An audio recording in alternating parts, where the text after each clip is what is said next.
Assalamualaikum warahmatullahi wabarakatuh. Tadi baik sampai tengok ketua dengar perubahan.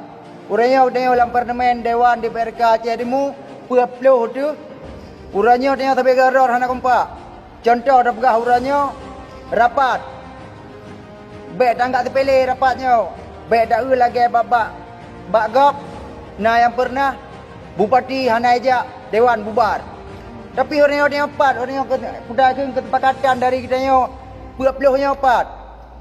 Orang yang 20 orang, 20 lera yang hadir. Ini yang baik dah fikir ke perut dah tapi. Pak perubahan untuk masyarakat. Yang dah menjanji. Orang yang dah fikir ilai. Baik wadah ngupanya menanti yang komentar gam ini ramai acid. Baik pegah wadah ngupanya pegah mudi. Aci orangnya DPRK jadi mupok 3 DPRA. Baik fikir untuk masyarakat mentang, fikir untuk bangsa. Contoh orang pegah orang. Kita dalam parlimen tingkat DPRK jadi masalah bendera mentang mulia je pegah.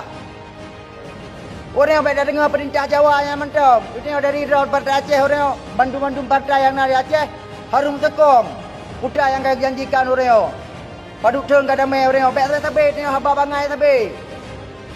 Orang yang cicak pun tuh 3 dari DPRK jadi mupok pada Bandar Aceh.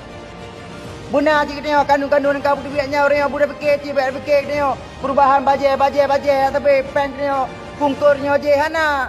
Cik fikir orang cik berjalankan lagi buat. Baik pegah partai perjuangan. Cik betul-betul perjuangan dalam parlimennya je cik. Nyan orang tak bahas sama teman Bandung dino. DPR Aceh bah pinan Jawa ini dukung Aceh.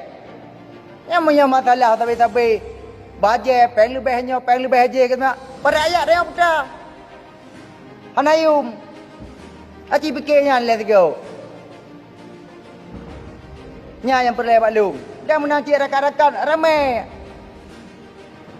Baik wadah ngopanya mentang ni yang pegah. Muta DPR lain hana DPRK jadi mulai yang ciru.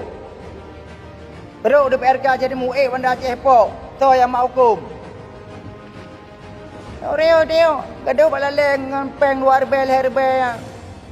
Dia ada pegah dalam parlimen lagi Aceh Merdeka apakah dia ada pegah. Alah nak buang dalam beliau nak buang ada kuaran tawa. Jadi wartawan madu. Nak gaduh tiba ngempeng luar bel. Tawa kampung itu nak mari masyarakat ana. Menanti masalah kopi nyampe pegah leh dalam masalah kopi baru Cina demong tu natam. Pak wak dinah yang nama taboh aja. Cina yang perlak baru demong alah nak ke pi dia baru. Udah kopi kau peng je nampu kopi. Cina dah mau maju. Pak nak awak yang mesti rapi. Dan tak akan dioblisi. Teruk kedai puak boleh. Yang perintah tu. Orang yang naik terus SPI yang je perintah yang.